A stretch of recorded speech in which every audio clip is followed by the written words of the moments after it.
le vote Le Pen d'un département, vous pouvez quasiment prédire à 85 ou 86% le vote Macron. Ce qui veut dire que dans la mesure où les deux électorats n'occupent que 45% de l'espace politique, on n'est pas du tout en polarisation absolue, ben ça veut dire qu'en fait, donc c'est à peu près cette date-là, moi, au fond, j'observe tout à fait le contraire. C'est-à-dire, je vais énumérer les éléments qui permettent de parler d'une société française de plus en plus homogène. Alors d'abord...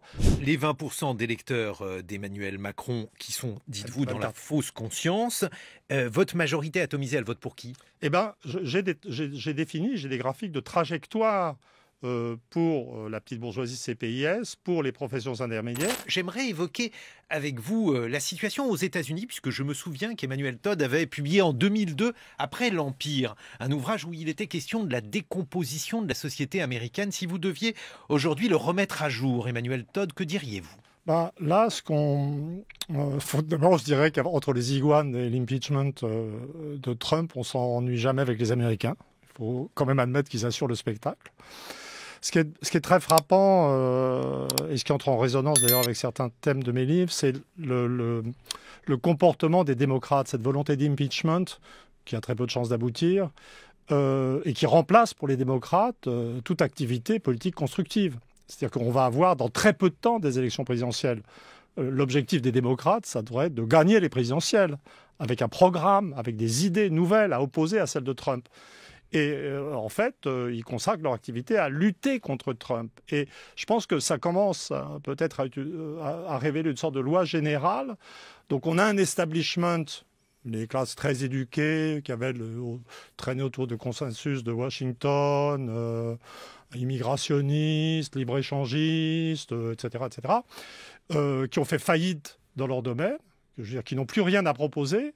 Et leur raison d'être maintenant devient de lutter contre le populisme, en fait, donc contre Trump. Donc lutter contre Trump, d'ailleurs c'est très clair quand on lit la presse américaine, eh ben, c'est l'activité principale des démocrates. C'est plus de réformer l'Amérique. Et ce qui est très curieux, c'est que dans mon livre, j'ai relevé quelque chose d'analogue en analysant la structure des votes Macron et Le Pen en 2017. Et en relevant ce qu'on appelle statistiquement un coefficient de corrélation de 0,93, ça ne peut aller que jusqu'à 1, c'est énorme. Et en me rendant compte que finalement, le vote Le Pen était là, je veux dire, c'était le même qu'en 2012, donc on peut dire que c'est lui qui détermine, et qu'en fait, si on vous donne le vote Le Pen d'un département, vous pouvez quasiment prédire à 85 ou 86% le vote Macron. Ce qui veut dire que dans la mesure où les deux électorats n'occupent que 45% de l'espace politique, on n'est pas du tout en polarisation absolue, ben, ça veut dire qu'en fait, on comprend pourquoi, moi j'ai perçu le discours de Macron comme totalement vide, mais il a atteint 24%, quelque chose comme ça, et on se rend compte, d'après cette corrélation, que la détermination fondamentale des électeurs de Macron, c'était dès le premier tour de voter contre Le Pen, comme les démocrates ne pensent qu'à dézinguer Trump. Vous voyez ? C'est-à-dire, pour les gens conformistes, lutter contre le populisme devient une raison d'être parce qu'ils sont vides. On va reparler, bien entendu, de la question française et de la situation telle que vous l'analysez, Emmanuel Todd, mais il y a en tout cas une chose qui est constante dans votre œuvre, c'est une défense du protectionnisme. Ce protectionnisme, aujourd'hui, il est en partie incarné par Donald Trump et les guerres commerciales qu'il mène. Qu'en pensez-vous ? Ça, je pense que c'est la partie positive de son programme. Honnêtement, on ne va pas passer notre vie sur Trump, hein, mais le protectionnisme, je l'approuve. L'histoire du contrôle de l'immigration, je le comprends. Ce qui est pour moi incompréhensible, inacceptable, c'est l'hostilité à l'Iran. Voilà. Alors attendez, parce qu'il y a deux choses. Le contrôle de l'immigration, vous êtes le premier à dire que le mur qui n'est pas construit est une protection avant tout verbale contre l'immigration. Oui, mais si vous voulez, l'idée qu'un peuple ait le droit de contrôler ses frontières, moi je suis plutôt pour une immigration raisonnable. Mais l'idée qu'un peuple puisse contrôler à peu près ses frontières me paraît, je dirais, consubstantielle à l'idée de démocratie. Et je pense que les immigrationnistes, je veux dire, excités, et qui sont sincères, et qui ont des vrais beaux sentiments, j'en parle aussi dans mon livre, ne se rendent pas compte qu'ils sont aussi des antidémocrates radicaux. Parce que démocratie, c'est un peuple sur un territoire. Donc voilà. On vous a souvent classé parmi les immigrationnistes parce que vous avez écrit plusieurs ouvrages, Emmanuel Todd, pour dire justement qu'il n'y avait pas de problème migratoire en France. J'ai jamais dit qu'il n'y avait pas de problème. J'ai souligné des différences de structure familiale entre population d'origine maghrébine et population française d'accueil. Mais j'ai toujours été... Je pense qu'un peu ou moyennement d'immigration dans un pays est un signe de dynamisme, en fait. Et ce qui bloque la situation en France et ce qui crée des problèmes, c'est le blocage de toute mobilité économique et sociale. C'est-à-dire que pour assimiler des immigrés avec efficacité, il faut avoir une société qui présente un minimum de dynamisme et encastrée dans la zone euro et dans les règles commerciales de l'Union européenne. La France, en fait, la société française est totalement figée. Elle a d'autres caractéristiques dont j'aimerais qu'on parle. Alors, on va en parler, mais je vais quand même vous embêter à nouveau sur cette question de l'immigrationnisme, parce que donc, il faut rappeler aux plus jeunes qui nous écoutent que vous êtes anthropologue et que vous avez beaucoup étudié les modèles familiaux. Et oui. Dans un ouvrage que vous aviez co-signé avec Youssef Kourbache, vous expliquiez que le modèle familial, c'est-à-dire la forme que prend la famille, la manière dont on considère, par exemple, que l'aîné est supérieur ou non avec les autres enfants de la fratrie, le cadet, le puîné, bref, c'est ça en fait qu'on appelle un modèle familial, et c'est cela particulièrement que vous avez étudié, Emmanuel Todd, et bien que le modèle familial des immigrés se rapprochait de celui des Français. Je vous ai bien lu? C'est-à-dire que vous me parlez d'un autre livre que celui pour lequel je suis venu commenter, mais en deuxième et troisième génération, les modèles convergent naturellement. Mais pour moi, en fait, justement, ce livre est une façon de sortir de l'obsession générale de l'immigration de l'islam. Ça n'est pas ça les tendances générales de la société française. La tendance générale de la société française, je peux dire, comment je l'ai décrit dans mon livre, c'est-à-dire c'est une vision paradoxale. C'est-à-dire tous les gens sont obsédés par la montée des inégalités, qui est un discours un peu importé des États-Unis, justement. Et moi, et je dirais qu'un discours qui a été, si ce n'est popularisé, du moins accepté à partir de l'excellent bouquin de Jérôme Fourquet, L'Archipel français, et la vision également publiée au Seuil. D'ailleurs, le Seuil publie tout et toutes les opinions contraires. Voilà. Et comment dire, la vision d'une société française de plus en plus fragmentée et inégalitaire. Et en repassant toutes les évolutions qui ont eu lieu depuis 1990, Maastricht, c'est 1992, donc c'est à peu près cette date-là.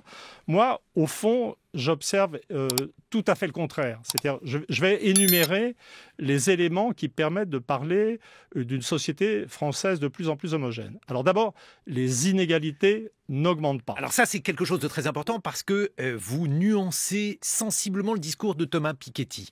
Non, pas vraiment, parce que le discours de Piketty, encore un auteur Seuil. Je veux dire, on pourrait croire que je suis mandaté pour... faut s'abonner au Seuil. Voilà. Non, je suis pas d'accord avec mon copain Fourquet, mais d'accord avec Piketty, dont je ne suis pas particulièrement proche, en fait. Non, Piketty avait mis en évidence le fait que les 1 ou 0,1% de la société française supérieure s'enrichissaient. Ça, je suis d'accord.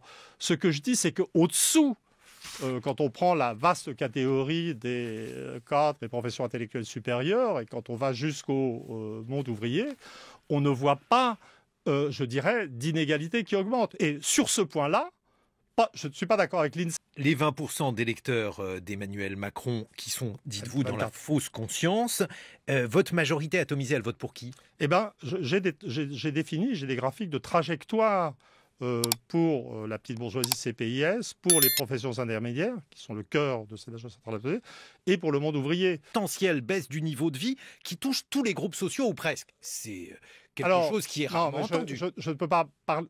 Ça est rarement entendu. C'est tout à fait contre-intuitif, mais c'est ce qui sort des données de l'INSEE et ce qui sort des banques de données de ce que j'appellerais l'école pikettienne. C'est-à-dire, là, il n'y a pas de contradiction. Je veux dire, là où mon livre, je dirais, rencontre la sensibilité des Français dans un contexte d'inquiétude sur les retraites, en fait, dans ce pays de retraite universelle.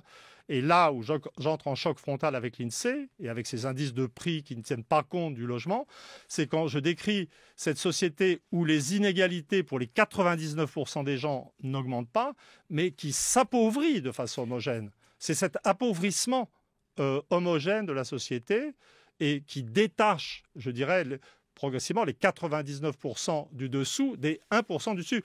Personnellement, je ne vois pas de contradiction fondamentale avec le modèle Piketty. Alors, vous distinguez en fait 4 nouvelles classes sociales en France. Une aristocratie stato-financière, donc ça c'est 1% de la population qui se fait... Je peux commenter au fur et à mesure ? Allez-y.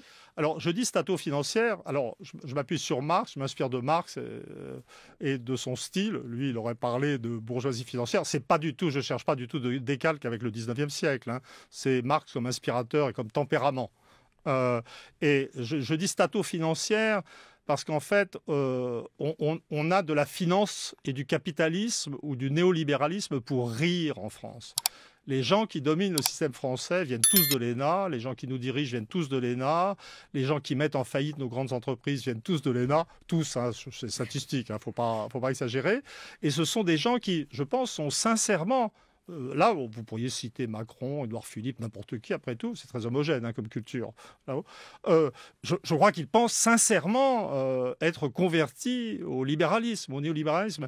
Mais c'est des mecs, pardon, ce sont des gens qui ont été formés par l'ENA, qui ont été entraînés à vérifier les comptes du secteur public, qui pensent en termes de contraction des dépenses et qui n'ont aucun instinct du marché. Et toute leur activité, donc, ce sont ces gens qui ont inventé l'euro, qui est une monnaie très étatique pour un libéral, c'est-à-dire qui cherche à dominer la société, cet euro qui détruit l'économie française. Et ils sont dans une sorte de bulle.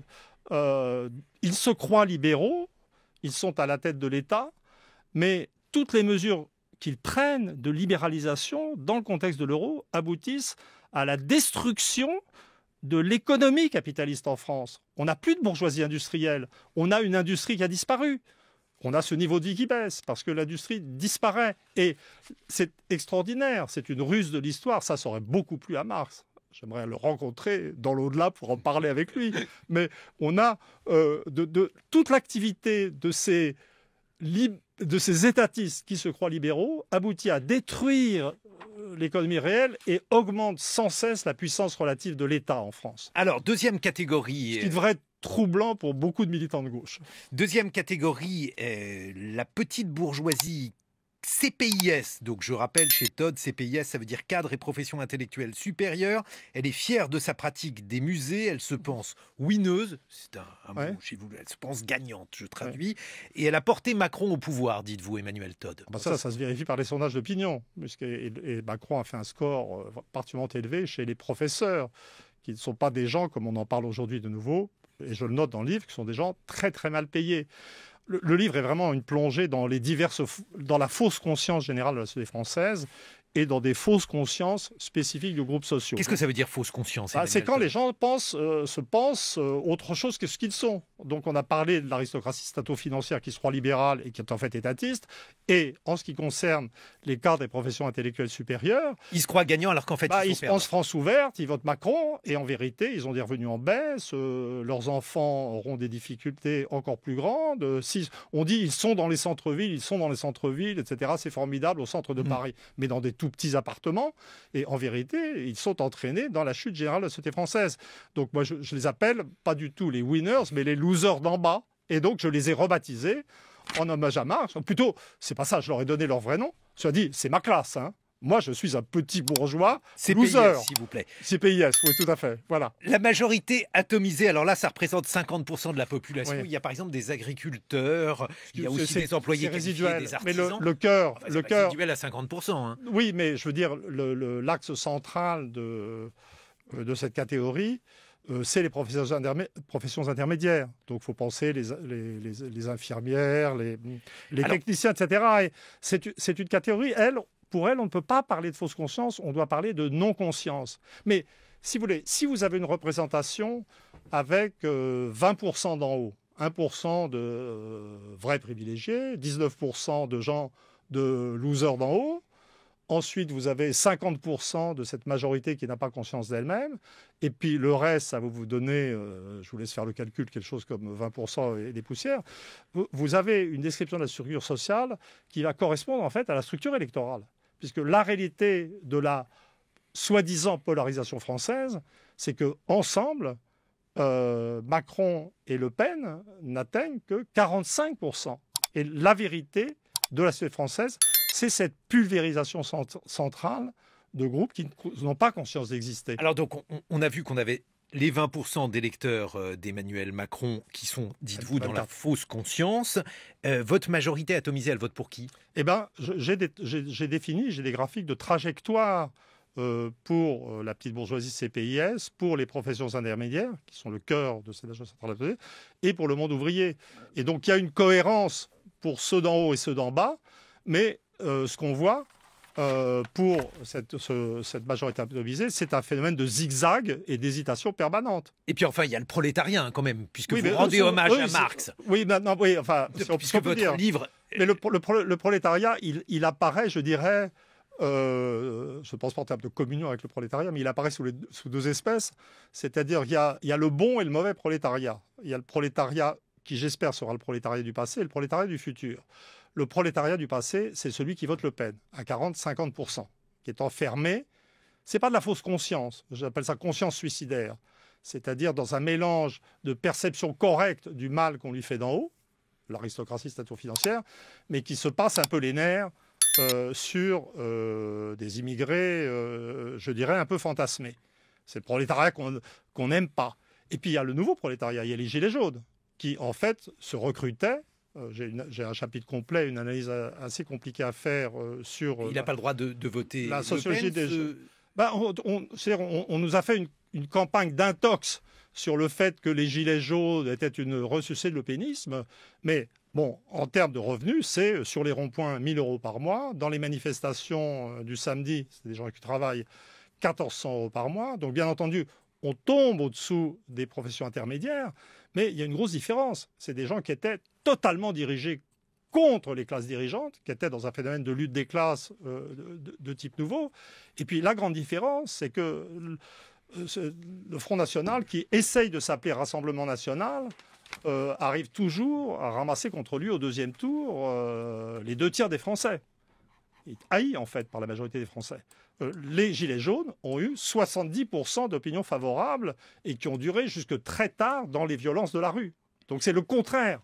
Peut-être c'est la classe ouvrière d'après.